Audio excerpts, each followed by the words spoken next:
So I think the theme of this episode is rich guys, crazy or genius. We've got the Bitcoin guy who's doing the treasure hunt, and he's either crazy or he's a genius, right? Is he crazy or is he awesome? Ralph Lauren, crazy or genius, looks like he came down on the side of genius. I have another one for you. I feel like I could rule the world. I know I could be what I want to. I put my all in it like no days off. On the road, let's travel, never. Dude, have you heard about this guy who's doing the $2 million treasure hunt? No, I have no idea what you're talking about. Okay, well, can I interest you in a treasure hunt story? Yeah, $2 million. That sounds good to me. There's this guy named John Collins Black, and there's not a lot of info about this guy, but he has basically hidden somewhere between $2 and $3 million across America right now in different treasure chests. So he's got 5 treasure chests out there, each with a bunch of treasure inside. And this specifically, it's not just like cash, it's things that are valuable. So he spent the last 5 years buying valuable kind of artifacts. So one of them has, rare Pokemon cards, a 2002 holographic Charizard card. He's got one with George Washington's jelly glass that he bought out of an auction. There's things from old shipwrecks. And in total, the stuff is worth $2 to $3 million. He split it between 5 treasure chests, and he's hidden it in physical locations across America. And then he released a book that's called There's a Treasure or something like that. I buried a treasure. There's a treasure inside. Yeah, and it's basically just clues to find his treasure. And so there's maps and clues, and you can buy this book right now and go find this treasure. Dude, wait, hold on. It's even funnier. It's on Amazon. It's a book on Amazon called There's a Treasure Inside, and the book is $35. So he's going to recoup a little bit of his money. A little bit of it, but probably not as much. So he's got a Colombian green emerald and all kinds of stuff inside.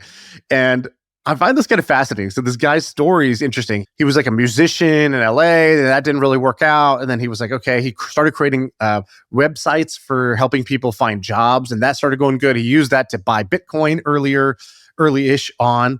And I guess the story is he's a Bitcoin multimillionaire who was also fascinated by adventure. And so there's this thing called the Fenn treasure. Have you ever heard of this? Okay, yeah, Fenn treasure. It's a cache of gold and jewels that Forrest Fenn, an art dealer, hid in the Rocky Mountains. Yes, I actually do think I've heard of this. I believe Zachary Crockett, who used to work for me at The Hustle, wrote a big article where he spent a week trying to find this treasure. How did he do? I don't think anyone has found it. So 5 people died trying to find this treasure because it was like, is it up in the mountains, whatever. So they're climbing. So 5 confirmed deaths chasing the treasure.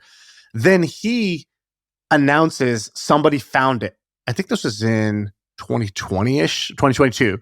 He says that somebody found it, and then he dies months later. It was revealed that former journalist and medical student Jack Stoof found it, and then he auctioned it off for a total of $1.3 million of what he found.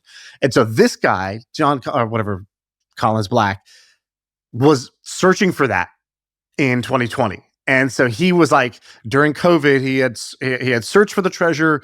He thought this was really cool. And when we were all in lockdown, he decided, I'm going to do one of 2 things. He either was like going to create a children's book publisher or create a treasure hunt. He did both. And so he created this. He started accumulating assets for this treasure hunt. I have a friend named Chip Forsyth. Chip Forsyth is a crazy person.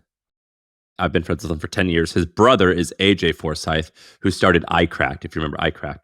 Yeah. And Chip will go out. He's friends with these guys who raise funding to go find shipwrecks that they think have, well, I guess some of them are valuable just because they're shipwrecks, but some of them are valuable because they were like ships that had gold or other like valuable stuff in the ship. And they raise money to go out and find these shipwrecks. And he tells me all about it. And it's like the type of story where the people who are into this, it's the only drug that fills that need. Do you know what I mean? Yes. Like it's like it is an intoxicating thing to find this. Like it's romantic. There's a romantic idea about a treasure hunt, right? Yeah, like it's awesome. And so like I understand why it's not my obsession, but I understand why it is other people's obsession. The other thing I think is interesting is choosing to release a book for this.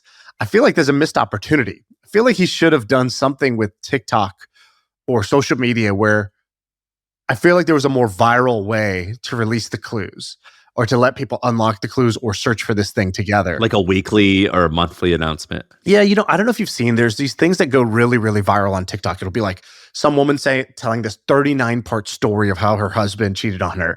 And these things just, it's like a true crime. They amass like tens of millions of followers that are trying to just follow them. They wait for that next piece of the story to drop.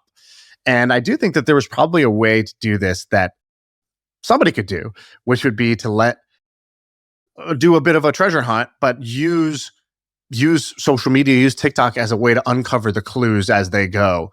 And then people go in the real world using those clues rather than a book. Steve Bartlett, who's the podcast host of what's it called, Diary of a CEO.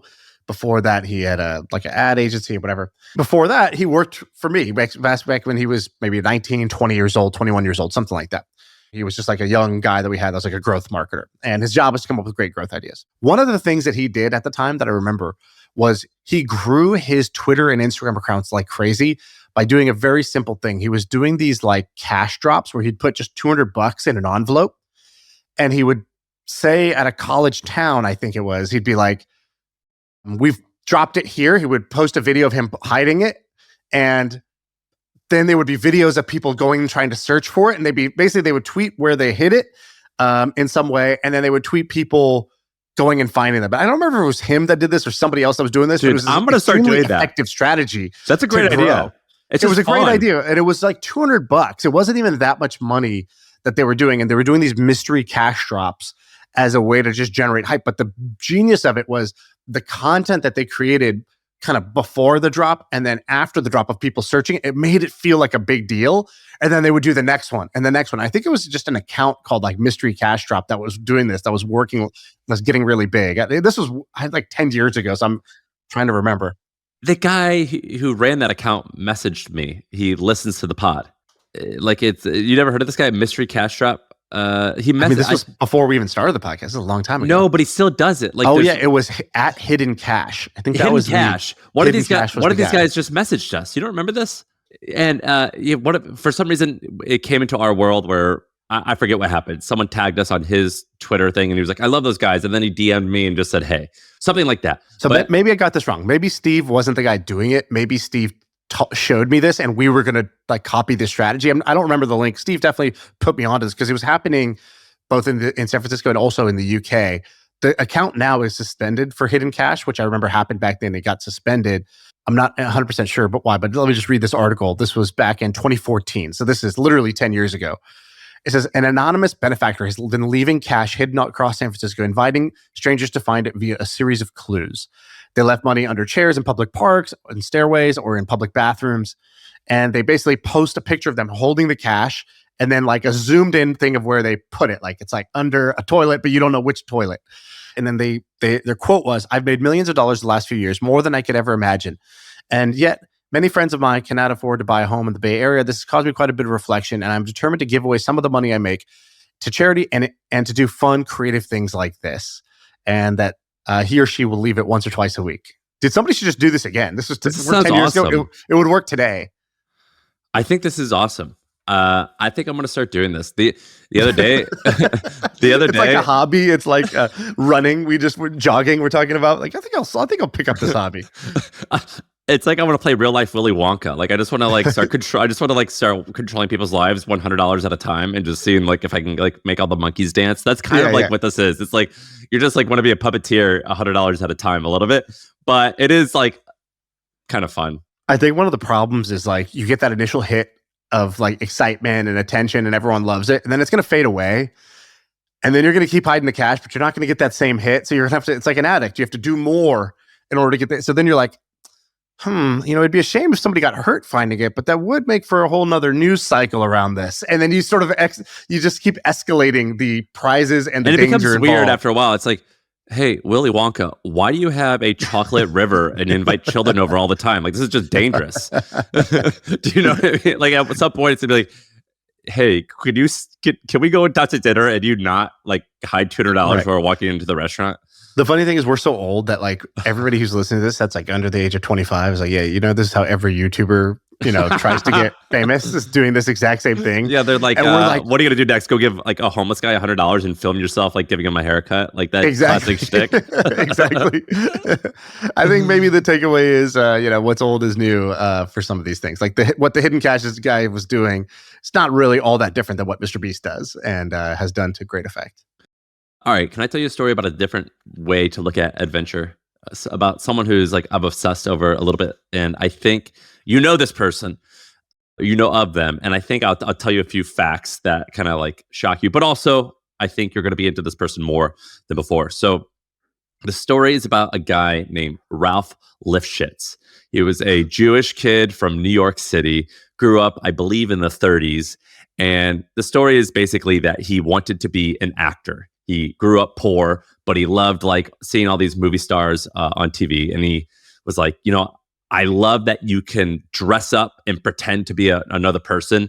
And if you pretend hard enough, people kind of start treating you seriously and start treating you like that person. And I love that. I love that. And I also love the idea that you can write a story and make it a movie. And I can live my life through that lens, that the lens of that movie. And it gives me hope. So he was like intoxicated by this, but he sucks at acting. And so he's like, I can't go to Hollywood. I can't become an actor. However, what I can do is I can shape these movies and direct these movies, not with a camera, but with clothing. And so he gets super into clothing. What kind of leap of faith was that? I can shape these movies, not through writing or acting, but through clothing? Yeah. That's a pretty ridiculous statement. No, it's not. I'll give you an example. So he was like, he's got this quote where he was like, I love how like these actors, you could dress up as like a military person and you kind of feel a little bit tougher sometimes. Or I could dress up like a farmer and like I actually want to go outside and like get dirty a little bit. I could dress up like a cowboy and I want to go and like do cowboy shit. Like if you dress up with a suit, people kind of take you seriously. And I think that's cool that you can like pretend, but it kind of like, what's the difference between pretending and reality if you do it long enough? Like it kind of becomes like the same thing. And so he was like, I can't really act, but like I can dress up like these characters and I kind of a little bit start actually feeling like these characters. And eventually Ralph Lifshitz, he got made fun of a lot because his name, even like the Jewish kids were like, dude, your name has the word shit in it. Like that's like, like you dork. And so he changed his name to Ralph Lauren. And so he starts, that is Ralph Lauren, the clothing company. He starts selling clothes for Brooks Brothers, like in their store. And then eventually at the age of 28, he starts his own business. And he's like, my first thing that I'm going to sell is ties. He liked ties. And he goes and he pitches something like Bloomingdale's. And he's like, hey, can you guys sell my ties? And the guy's like, these are great ties. I would love to sell them. But it has this name, Ralph Lauren, on the back of the tie. Like, no one wants that shit, dude. Like, no one knows who you are. I don't give a shit about Ralph Lauren. You got to take that off there. And he had it's kind of a Sylvester Stallone moment where he was like, look, I'm a nobody, but I need my name to be on these ties. Like, this is just a deal breaker. And Bloomingdale's is like, all right, well, no, we're not going to do this deal. And so eventually he keeps on hustling and he gets his ties into like Macy's or something like that. In the first year of business, he does like $500,000 in revenue, which is a home run. He did this in the 60s. That's the equivalent of like $3.5 million today. Home run. After year 3 or 4, he starts coming up with different ideas and he comes up with this idea of Polo. So the Polo brand, the collared shirt that you see everywhere. And he parlays this. By the way, what's the backstory of that? What was his inspo? Do you know, for the polo shirt? Like, the inspo why? was basically, like I said, he grew up as this poor Jewish kid in New York. But what he loved was this idea of like class and old money. This idea of like WASP, even though he's not a WASP, he like loved the idea of like sophistication. Right. And to him, the sport of polo, that like screamed like both utility because it's a sport, but also like sophistication because it's like supposed to be like a rich people who play it. And the collar that polo players wear, they would always wear a collar, and in particular, they would button down the collar. So an Oxford button-down cloth shirt, that comes from the sport of polo. And so do like certain style boots, certain style pants. And so there was a little bit where it was like already considered like a fashionable sport. And so he says like, I'm going to name my brand Polo. And so he builds Polo. And this shit over like the course of a handful of years, it takes off. So now Ralph Lauren, he's worth something like $10 billion. He still owns, I think, 80% of the company. And he's a great businessman. But that's not what I actually am impressed by him. What I'm impressed by him is 2 things. The first, he has this idea of like, you are the director of your own life. and your life is basically a movie. And he has this idea where he was like, I would wear clothes that would, I think Tony Robbins said this, or you told me that Tony Robbins said this, where he was like, if I want to act tough or confident, I make my body tough or confident. So what do you call that thing where you like flex power posing, where you like flex your chest when you're not feeling comfortable and you put your body into like a confident position and your brain kind of follows your body. He sort of is saying the same thing, but with clothing, where he was like, if I wanted to feel a little bit more sophisticated than I actually felt at the moment, I would dress a certain way and like my brain would follow. And I find that to be like a really cool idea. And the second thing that he did that was really interesting is, I don't know if you remember this because we were kids, but do you remember Ralph Lauren advertisements? Do you remember any of those, like the photos in magazines? No, what was it? What was interesting is that what he would do is he used a lot of the same models, and the models oftentimes were not professional models. But what he would do is, if he wanted to, he would set the stage. So basically, he would act like he's filming an entire movie. And so they would rent a home in the Hamptons. Let's say it's like the ad is for some type of summer wear for the beach. He would rent a Hamptons house, and he would be like, well, if I'm a wealthy family in the Hamptons who has this like beautiful home, like what would you guys be doing right now? Like maybe you'd be playing football. Maybe you'd all be sitting on in the parents' bed in the morning as if like the kids just like woke you up. But he would create these like elaborate sets where he would like make you live like you're in a movie on set. And so he's like, we're going to all like pretend that this is like real. And they would do this whole elaborate thing just for a handful of photos. But if you look at a lot of the ads, they're really like in depth. And it made me start thinking a lot about like with startups and what you and I do. We sometimes are just reactive to whatever like customers are saying, not more so like, how do we set the stage for what do we want the world to be? And I think Amazon used to do this small thing where they're like, before we launch any product, I want you to write the press release. Like, tell me, what do you want a customer to feel about this? Or how do you want this to be described when it's all said and done? Right. And because the internet has such a low barrier to entry and it's really easy to adapt and change things, rarely do we sort of think ahead and like, this is like my vision for the world and at least everyone in my small world, how I want them to feel, how I want my customers to think, how I want them to appreciate us. I do think there's something cool about it. I'm looking up old vintage Ralph Lauren ads, and I see what you're saying, which is like a really heavy lean into like true lifestyle shoots rather than studio or sort of framed. Just like, let's go here, let's get this single shot, you in front of the water, boom, it's churn and burn. It's like, well, this is somebody's house in the Hamptons, wearing these clothes, doing what they do with all of the little family photos in the background and whatnot. Like it looks a lot more authentic. And this is one of those things that's interesting because as a business person, it never pencils out on a spreadsheet to do this, right? Like up front, there is no way to sit here and justify this, but then there's things in your gut and there's the people who actually do make the bet and do pull it off. And then in retrospect, it sounds obvious. I'll give you an example. There was a brand, e-commerce brand, and they were talking about influencers. It was like, well, they're talking about an influencer campaign. They were going to spend $1 million on an influencer campaign with these Instagram moms. And I said, what's the return on ad spend of that? You put $1 million in, how much are you going to get back directly? And they're like, it might be, 50%. Meaning we might put $1, we might get 50 cents back. That's not the way to do it. Well, what's your Facebook ads return on ad spend? And they're like, it's like, $1.40. Put $1 in, get $1.40 out. Like, why are you spending $1 million on these influencers? And are you able to measure the halo effect? I'm like using all this jargon. And he goes, hey, does your wife does she follow like any of these people? And I show my wife, and she's like, yeah, all of these people. He goes, ask her like a couple of questions about these people. Like, hey, do you know like how many kids they have? What's their names? What products do they use? What's the last product you bought that you heard them mention? And like my wife could just rattle these from memory. And my wife's memory is like, I could, we watched all of Game of Thrones. If I asked her today, what's a Lannister? She'd have no idea. She thinks it's part of a staircase. And so I'm like, knows exactly what's going on with these influencers. And he goes, that's why we're spending $1 million with influencers. And I was like, okay, there's these things that if the result is not easy to measure, but it is true, right? It's got to be both. It's got to be actually work and not be easy to measure. Those things are usually pretty mispriced, meaning that not as many people are willing to do them because most of us want the safety and comfort of things that are proven, measurable, and I can spreadsheet my way to conviction. Well, it's basically all rooted in, can I justify this if I'm about to get fired?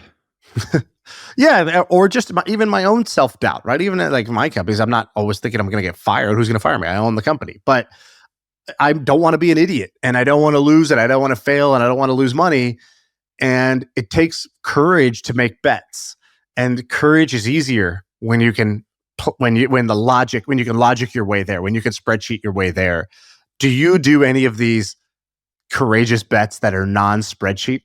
Because I think part of the reason you idolize these is that you didn't typically do those. I didn't typically do that, and I still struggle with it. But I have to, like, when I watch some of these things, like we talked about Martha Stewart recently, and now we're talking about Ralph Lauren. Like when you talk about some of these like culture changing brands or companies or people, are us internet or startup-y people, there's like, we think we are above the fold where we're like logical and we are like, well, it's easy. You put this much money in, you get this much money out. Like, why would anyone do anything otherwise? But then there's one step above that, which is it's the right thing because it's the right thing. Like, right. You know what I mean? Like, I can't measure this thing, but like, I know it's awesome. Right. Do it because it's awesome. Yeah. And so there's like, we try to act like we are some like savanty internet nerds where it's like the math says X, Y, and Z, but there's one above that, which is, yeah, but it just makes sense. And Peter Thiel, who's like the savantiest of savants, has said like, there's this fifth tentpole of this equation, which is called brand. And he goes, I don't understand brand though. But like, I know it exists, but I don't understand it. And that's what we're talking about here, which is like, it just feels right. Yeah, exactly. So long story short, I don't do this, but I respect it. And I know that it's necessary and I want to do more of it. Are you doing any of it with Hampton? Like, is there one you can think of that you do? Yeah, like we own this podcast called MoneyWise, and like the only way that we think that it returns an ROI is if someone joins and they said they heard about it through us. But that's like the low end of the totem pole of like, is it easily trackable? Right. But then no, like I don't do enough, but I do need to do certain things like this. The problem with this is you get caught in the day-to-day and you also get caught in the bills. And there's also a lot of stories of Ralph Lauren where like he almost lost the company many, many, many times, where he like just didn't pay attention. And in one hand, you need a visionary who doesn't pay attention to the profit, because sometimes the shit that makes the most profit doesn't make sense right off the bat. Right. So I think the theme of this episode is rich guys, crazy or genius. We've got the Bitcoin guy who's doing the treasure hunt, and he's either crazy or he's a genius, right? Is he crazy or is he awesome? Ralph Lauren, crazy or genius? Looks like he came down on the side of genius. I have another one for you. All right. And it's Michael Saylor. Have you seen what Michael Saylor is currently doing with the market and Bitcoin in his stock? I don't understand it exactly, but I understand that he's always up to something. I know that he's like the Barry Bonds of business, where like there's always an asterisk next to everything he does. Yeah, that's a good explanation. Okay, so can I explain what's going on? MicroStrategy is a software company. They sell software. At the time they're selling software products, and the software business might make like $75 million a year of profit. It was like a small cap stock. It had been doing great for like ever. Like it was like he'd been rich for a long time, right? Yeah, the business had been. I think he's the longest tenured CEO of a public company. Meaning he's been the CEO of this company for like 24 plus years or something like that. And but the stock had been flat. If you just zoom out on the chart, it looks like a very flat line. And when he came on the podcast, it was because at the time he was doing something very interesting. He had taken his company's cash reserves, like their treasury, which normally you either keep in cash, maybe treasury bills, or you use it to buy back the stock. And instead, he used it to buy Bitcoin. So basically, MicroStrategy was a software company. The software company had hundreds of millions of dollars in their bank account, which they're supposed to just hold in case they need it. And his plan was, I'm going to invest that money in Bitcoin. Yeah, we're going to switch our treasury strategy to being Bitcoin. So September 14th, 2020, Bitcoin's priced at $10,000 a coin, and he buys $175 million worth of it. And then a month later or so, he buys another $250 million of it. Which, looking back at it, that sounds great. Yeah, at $10,000, $11,000 a coin. And he has since been buying more and more Bitcoin. He now holds $37 billion of Bitcoin. MicroStrategy does. He himself also, I think, personally owns like hundreds of billions, if not $1 billion of Bitcoin. Wow. They are up $15 billion on their Bitcoin position in 4 years. So he's generated $15 billion of value doing this strategy. So it starts out by saying, I'm going to convert my, step one, convert our company's idle cash into Bitcoin. Okay, did that. But now the company doesn't generate, and the idea was every year when we generate more free cash flow, we're going to do the same. We're going to, we make $75 million, we're going to buy more. But over time, he starts doing more aggressive bets. So what he starts doing is he starts issuing these convertible bonds. And now, so he goes to the market, he says, hey, here's a corporate bond. You can buy the bond. We're going to take the proceeds from the bond sale and we're going to go buy Bitcoin. And he does that over and over and over again. And on top of that, if you look at MicroStrategy stock today, so when he was last on the podcast. Well, let's just actually say this. In March of 20, the stock was $10. In March of 21, the stock was $78. And today it's $410. Correct. And so it's up in the last 5 years by 2,600%. Okay. So it's shot up. It's, if you compare it to even NVIDIA stock this year, it's outperformed NVIDIA, which is pretty insane. And so what is going on here? His company is now worth $80 billion as of today. And how much revenue and profit does the actual business do? The actual software business is declining 10% a year and is something like a couple $100 million in revenue and under $100 million of net income. Okay. So it is a rounding error. It is no longer relevant to the stock price. And does he have employees who work there? Yeah, they still have employees that just keep running that software business. But the stated strategy is her job is to acquire Bitcoin in the most effective ways possible and hold forever. That's what he wants to do. That's an inspiring talk every Friday at your all hands. Right?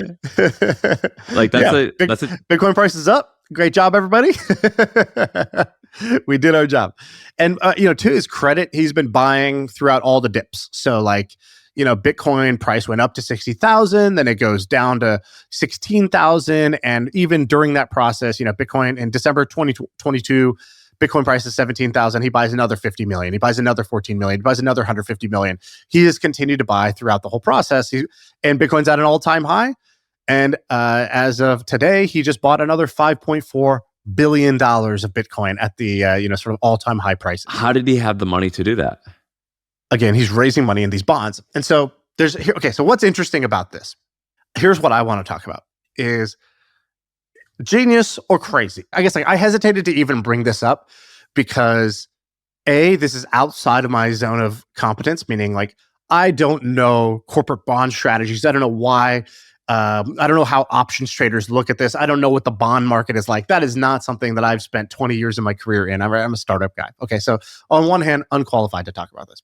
On the other hand, I've been a crypto holder and believer since far before Michael Saylor, and have seen throughout each cycle how new players come in with new strategies and build, massive profiles and success on the upswing. And I've seen things go very, very badly. Last cycle, there was Sam Bankman-Fried with FTX. There was Do Kwon. There was Three Arrows Capital. There were several people that for a moment in time looked like absolute geniuses. They were hailed by everybody. They were on the cover of magazines. Sequoia's investing in FTX, and everything looks incredible. And then it all comes crashing down, either due to bad acting or bad risk management. I don't know anything about crypto, and I can give you an example of a red flag that was on air on our podcast. So I don't remember exactly. I think it was 30 or 45 minutes in. I asked him a question. I go, so Michael, you're buying all this Bitcoin with your company's money. Cool. What are the downsides? Because it appears as though one of the downsides could potentially be you're losing focus on your main money-making software. But I think you think that's worth it. But what are some other downsides? And his answer was, there are no downsides. And I was like, well, I mean, like every decision has a downside. Like the downside of being healthy is that you have to go to bed early when you want to go out and hang out with your friends. Like, but it's worth it. Like there are downsides. And he kept insisting there are no downsides.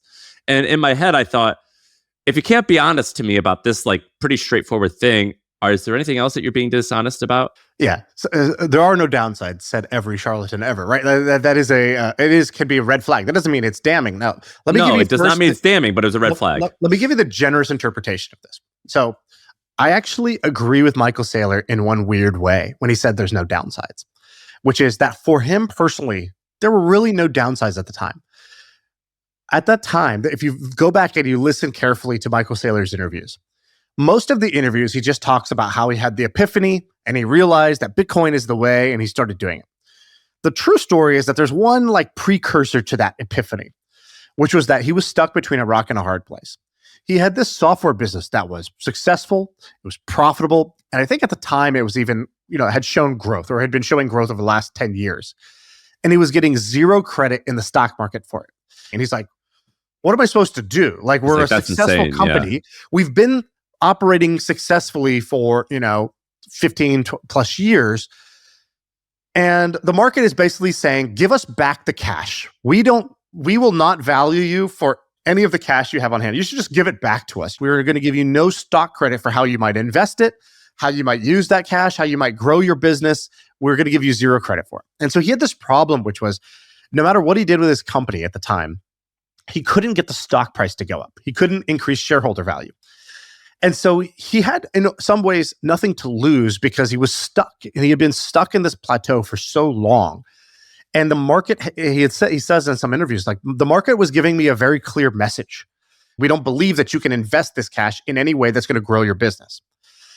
Well, then he's like, well, screw that. Why don't I just do something else with it? If I can't grow MicroStrategy with it, maybe I can grow it through investment. And he went and he looked at real estate, and he looked at gold, he looked at all the different ways that he could do it. And he basically, at that point, deduced that Bitcoin was his best bet to invest the money to actually grow the stock. And was he like a crypto guy? So 2020 for a lot of the hardcores was late in the game for crypto. Was he like... No, he was skeptical. He did not believe in Bitcoin. Somebody had told him about it. He didn't believe it. So he wasn't one of these like early hackers? He went back and looked, and he went and watched a bunch of Pomp's interviews, and he started reading about it, and he started learning about it. The other thing that was true was that he looked at the amount of inflation, and he realized that the kind of stated goal of 2 or 3% inflation was misleading, that it didn't count a bunch of other things. It also didn't take into account the fact that if you were an investor, you just put the money in the S&P 500, it was growing at 10, 15% a year. And he was like, look, if I can't beat that, there's really no reason to invest in my company if I don't have the ability to beat that rate. And so what he wanted to do was, like most Bitcoin maximalists, they just, at the end of the day, they look at fiat currency and they believe that here you have a weak currency, and if you could borrow a weak currency at 0% interest rate and use it to buy a hard currency like Bitcoin, that's a good trade. So that's the two things that he wanted to do. Was he wanted to get out of fiat because he didn't like the direction that fiat was going with inflation, and secondly, he knew his stock was stuck. Okay, so that was that part back then. But at that time, he wasn't doing this thing where he's borrowing billions of dollars to buy Bitcoin. And so let me just kind of walk you through the model of what he's doing now. Okay, so basically MicroStrategy issues debt.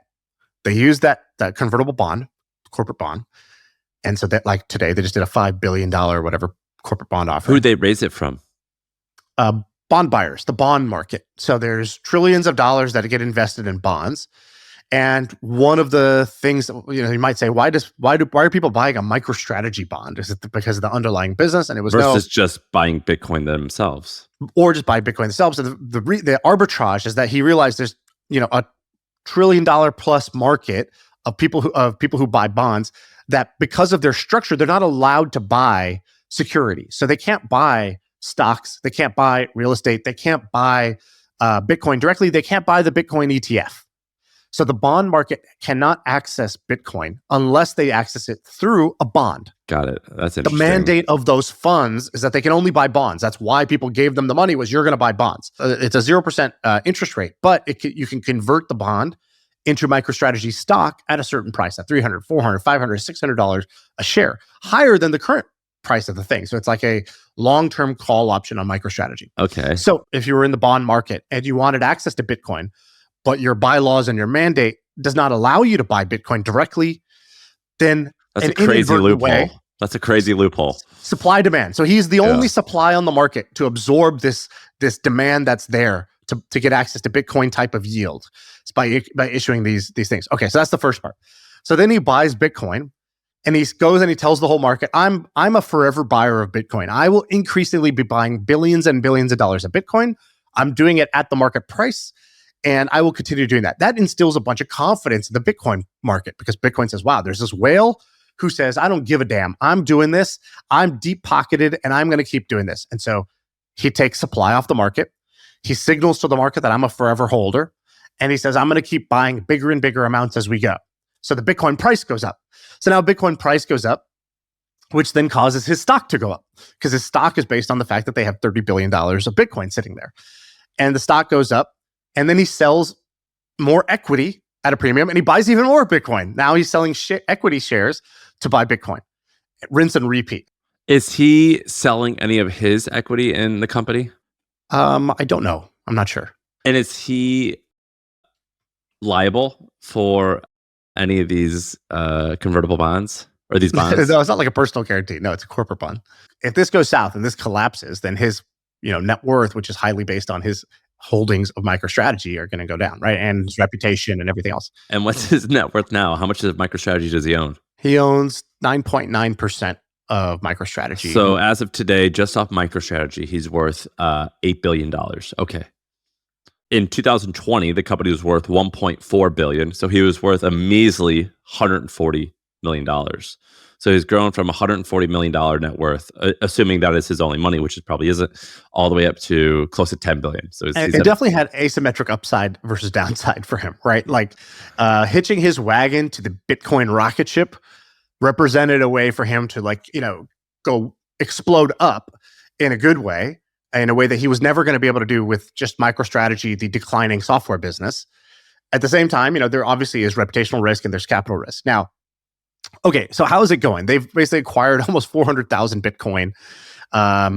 They've outperformed every company in the S&P 500. And last week alone, it saw $136 billion of trading volume. To put that in perspective, even GameStop GameStop never saw this. So he's basically he's intentionally turned MicroStrategy into a meme stock, meaning he's detached it from the underlying business in the way that GameStop did, and created a product that the option traders want, that the bond traders want, that the Bitcoin maximalists want, that the Bitcoin skeptics hate and want to go short. Now, what could go wrong? Let's go to there. And by the way, let's also say the craziness of not only doing this, but then spending the last 4 years just on tour being a Bitcoin evangelist is also like a really extreme step to take, right? Like there were no half measures in what he did.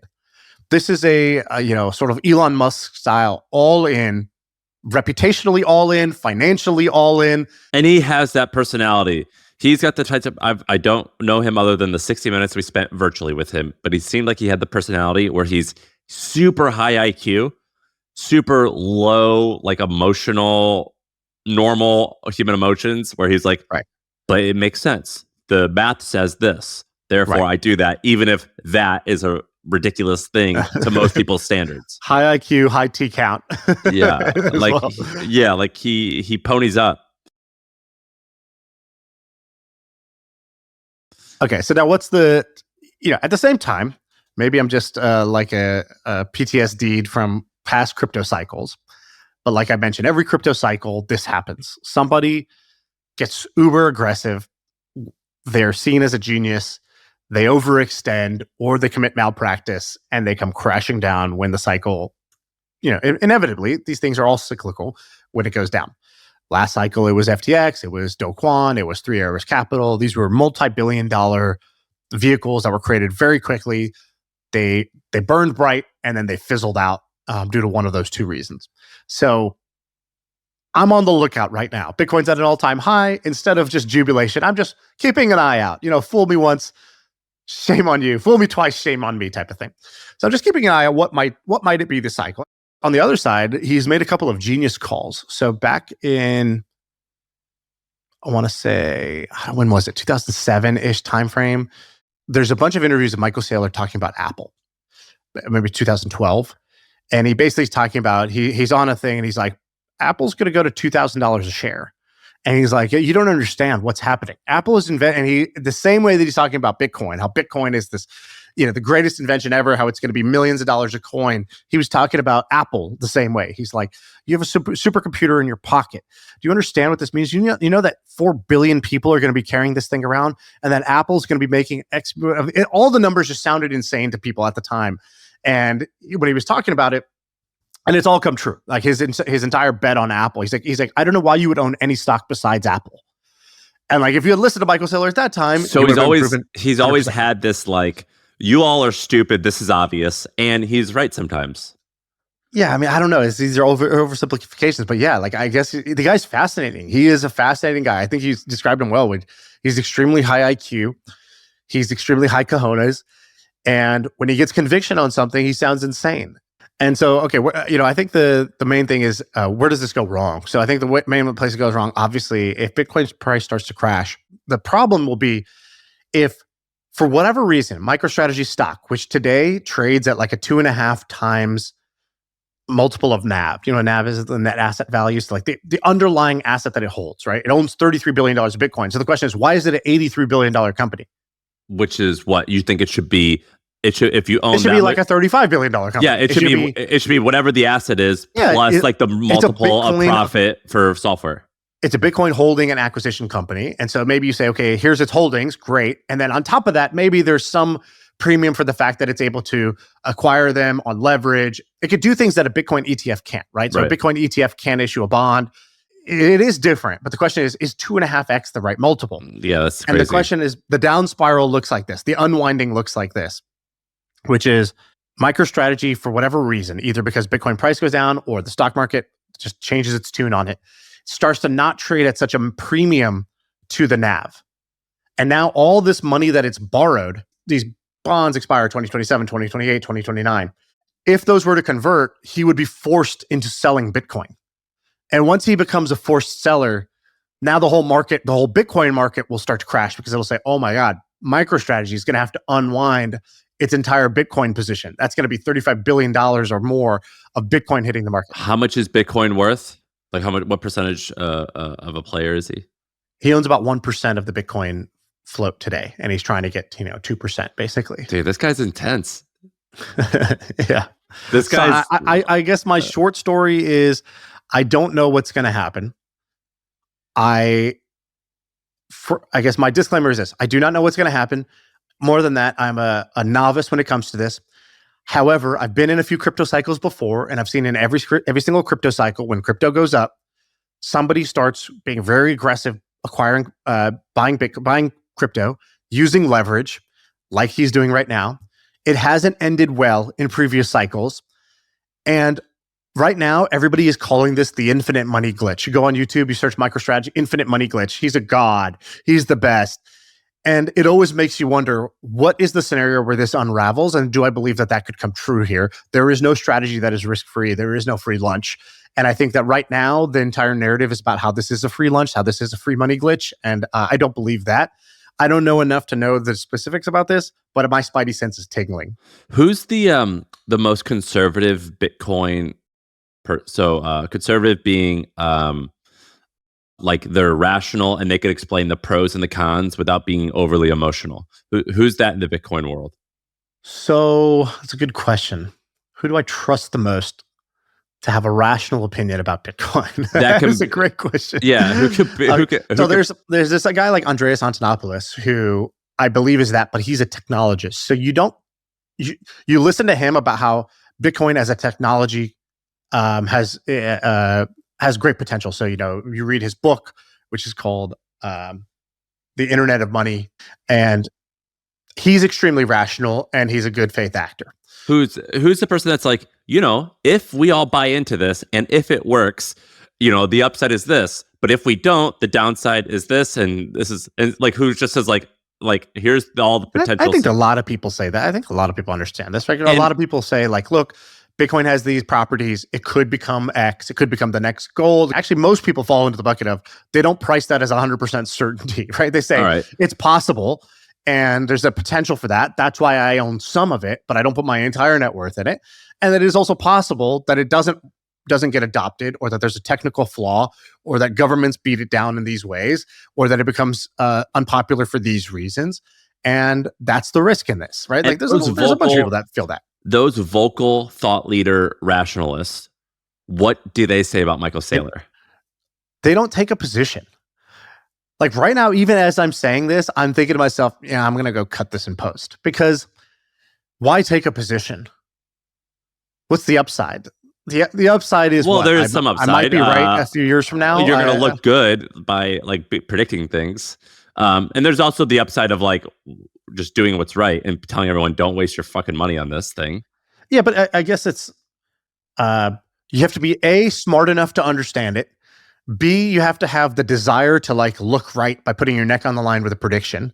Yeah, the Bitcoin community doesn't seem like it typically has the moral fiber. No, I wasn't going to say that. I was going to say they don't mind expressing. They're very vocal. If someone thinks you're full of it, they're also very wishful about their bags, right? I think that goes back to your question of who could you trust to not speak just hopefully about their bag, right? They want it to be true so much that they convince themselves it's true and risk-free. What I'm trying to get at is who's the person who I can trust to find out what the opinion of Michael Saylor is. I have searched long and hard, because before this podcast, I did research to say, and I literally tweeted this out. So if you think I'm an idiot, I also think I'm an idiot. My tweet today was, can someone with a better brain than me explain what Saylor is doing?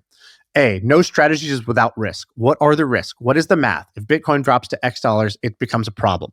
And B, why is the stock trading at such a premium to NAV? That post has, maybe 100 plus replies. I read every single one of them. I read other threads that people have put out about this. If there was one great explanation, I would have just pointed you to it and I would have read it out loud. I have not found one myself. That doesn't mean it doesn't exist. I have not found one myself that I can read and I could say, oh, in simple terms, I understand why he's doing this, why it's working today, what the risks are, how it would unravel if it unraveled. I'm only recently at the age where I don't trust everyone. Like up until recently, like my logic was constantly like, well, the institutions are buying into this, therefore it must be safe. Or like whoever's raising the money for this guy, like surely they know what they're talking about. So now I've just 2 years ago got to the age where it's like, they're flawed humans just like me. And so I don't know who to trust with these types of situations, because I'm so uneducated on the topic. But I have my spidey senses tingling. I with my own money, I wouldn't touch any of this. Yeah, that's what I would say right now. I have no proof other than it doesn't feel good. Do you know what the I think the Supreme Court or someone like that defined pornography as, like they said, like when you see it, it's hard to they're like, it's hard to define, but you know it when you see it. What's the difference between pornography and like a nudity in a National Geographic TV show? You know it when you see it. I don't exactly know it when I see it in this situation with him, but I know that something doesn't feel right, and I can't explain why. Okay, so here's my commitment. I brought this up today, half-baked, and I admit that. I'm going to go and try to find the smartest people I can to explain this to me until I'm satisfied with the simple explanation of what's going on. And then I'll share that. If I leave this in, I'm saying that as a bookmark to say, let's hold opinions till part 2. I might just take this whole part out because I'm uncomfortable with the level of half-informed speculation that was in this section. I think it's interesting. But that like shockingly people look to you for like this, like you are like, I asked you that question of like who's rational that people look to. There are many people who would say Shaan. I am rational, but you had 2 criteria: who's rational and intelligent. But it's a lot of second people, one that I fall a little short on in terms of these things, right? And I think that you vocal, like I'm still working through this problem. I think that's actually quite valuable. Yeah, I guess I'm just like only 10% of the way working through it, and I'm just thinking maybe I should have gone to 50% before coming on the pod and talking about it. But I will say this: a lot of the people have done well with Bitcoin and the people who understand Bitcoin, it is the midwit meme.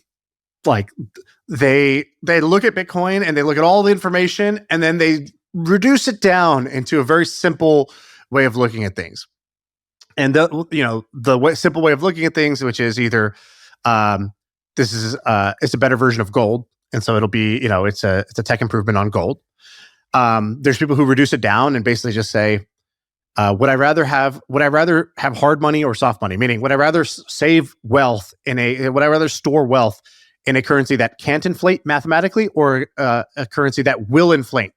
And if you just whittle things down like that to a level of simplicity, you can be right without even knowing all the details. And so I think one of the challenges with your question of who are the smart, intelligent people is that the smartest, most rational people I know about Bitcoin a long time ago, 8 years ago, told me a very simple thing, bought it, put it in cold storage, and moved on with their life. And they don't follow all the twists and turns, and they don't try to hop on the next wave and the next trend, and they don't do crazy options trading or 100x leverage. They don't do any of those things. And they made a simple opinion based on a very simple assessment. And they've proven to be right, and not overcomplicating it. This has been the signal of who's actually intelligent about this versus somebody who's every day on the news, has an opinion on every single thing, is trying to outsmart everybody. Those tend to not be the people that I actually, trust their opinion on this stuff. Have you seen that show, Love on the Spectrum? Yeah, I have actually. It's a show about autistic people dating, right? Yeah.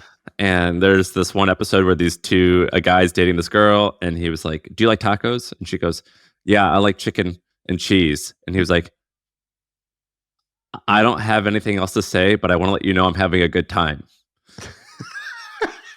And I want to normalize that in both dating and on this podcast, which is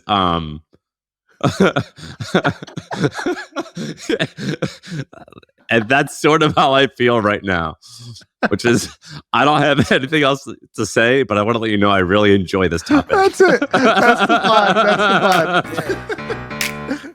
I feel like I can rule the world. I know I could be what I want to. I put my all in it like no days off. On the road, let's travel, never looking back.